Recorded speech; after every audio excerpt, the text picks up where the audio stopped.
Selamat siang, terima kasih atas kesempatan yang diberikan kepada saya, Ravenska Marlisa. Di sini saya akan mempresentasikan hasil kerja saya yang berjudul Konsep Konferensi dan Proses Timbang Terima. Pertama, definisi pre dan post conference. A. Pre-conference adalah komunikasi tim dan perawat pelaksana setelah selesai operan untuk rencana kegiatan pada shift tersebut yang dipimpin oleh ketua tim atau penanggung jawab tim. Jika yang dinas pada tim tersebut hanya satu orang, maka pre-conference ditiadakan. B.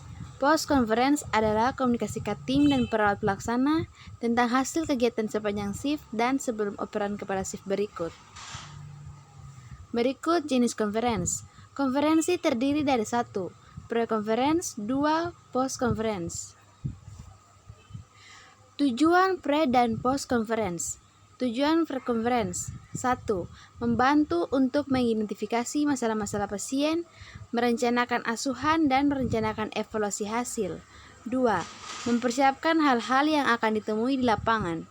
3. Memberikan kesempatan untuk berdiskusi tentang keadaan pasien. Tujuan post-conference yaitu untuk memberikan kesempatan mendiskusikan penyelesaian masalah dan membandingkan masalah yang dijumpai. Syarat pre dan post-conference. A. Pre-conference dilaksanakan sebelum pemberian asuhan keperawatan dan post-conference dilakukan sesudah pemberian asuhan keperawatan. B. Waktu efektif yang diperlukan 10 atau 15 menit. C. Topik yang dibicarakan harus dibatasi, umumnya tentang keadaan pasien, perencanaan tindakan rencana, dan data-data yang perlu ditambahkan. D. Yang terlibat dalam konferensi adalah kepala ruangan, ketua tim, dan anggota tim. Berikut pedoman pelaksanaan konferensi. A. Sebelum dimulai, tujuan konferensi harus dijelaskan. B. Diskusi harus mencerminkan proses dan dinamika kelompok. C. Pemimpin mempunyai peran untuk menjaga fokus diskusi tanpa mendominasi dan memberi umpan balik. D. Pemimpin harus merencanakan topik yang penting secara periodik. E. Ciptakan suasana diskusi yang mendukung peran serta keinginan mengambil tanggung jawab dan menerima pendekatan serta pendapat yang berbeda. F. Ruang diskusi diatur sehingga dapat tatap muka pada saat diskusi. G. Pada saat menyimpulkan konferensi, ringkasan diberikan oleh pemimpin dan kesesuaiannya dengan situasi lapangan. Berikut panduan perawat pelaksanaan dalam melaksanakan konferensi. A. Konferensi dilakukan setiap hari segera setelah dilakukan pergantian dinas pagi atau sore sesuai dengan jadwal perawatan pelaksana. B. Konferensi dihadiri oleh perawat pelaksana. C. Penyampaian perkembangan dan masalah klien berdasarkan hasil evaluasi kemarin dan kondisi klien yang dilaporkan oleh dinas malam. Konsep dasar timbang terima pasien. Pengertian. Menurut Nur Salam tahun 2011, definisi timbang terima adalah suatu cara dalam menyampaikan dan menerima suatu laporan yang berkaitan dengan keadaan klien. Timbang terima merupakan kegiatan yang harus dilakukan sebelum pergantian dinas.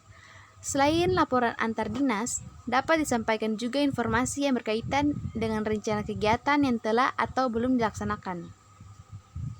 Berikut tujuan timbang terima. A. Menyampaikan kondisi atau keadaan pasien secara umum. B. Menyampaikan hal-hal penting yang perlu ditindaklanjuti oleh dinas berikutnya. C.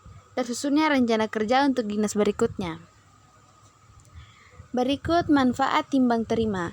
Menurut Nur Salam tahun 2011, timbang terima memberikan manfaat bagi perawat dan bagi pasien. Bagi perawat, manfaat timbang terima adalah meningkatkan kemampuan komunikasi antar perawat, menjalin hubungan kerjasama dan bertanggung jawab antar perawat, pelaksanaan asuhan keperawatan terhadap pasien yang berkesinambungan, perawat dapat mengikuti perkembangan pasien secara paripurna. Sedangkan bagi pasien, saat timbang terima, pasien dapat menyampaikan masalah secara langsung bila ada yang belum terungkap. Berikut prinsip timbang terima. A. Kepemimpinan dalam timbang terima pasien. B. Pemahaman tentang timbang terima pasien. C. Peserta yang mengikuti timbang terima pasien. D. Waktu timbang terima pasien. E. Proses timbang terima pasien. Kita masuk pada efek dokumentasi timbang terima. efek. 1. Efek fisiologis. 2. Efek psikososial. 3. Efek kinerja. 4. Efek terhadap kesehatan. 5. Efek terhadap keselamatan kerja. Dokumentasi. 1. Identitas pasien. 2. Diagnosa medis pasien. 3. Dokter yang menangani. 4. Kondisi umum pasien saat ini. 5. Masalah keperawatan. 6. Intervensi yang sudah dilakukan. 7. Intervensi yang belum dilakukan.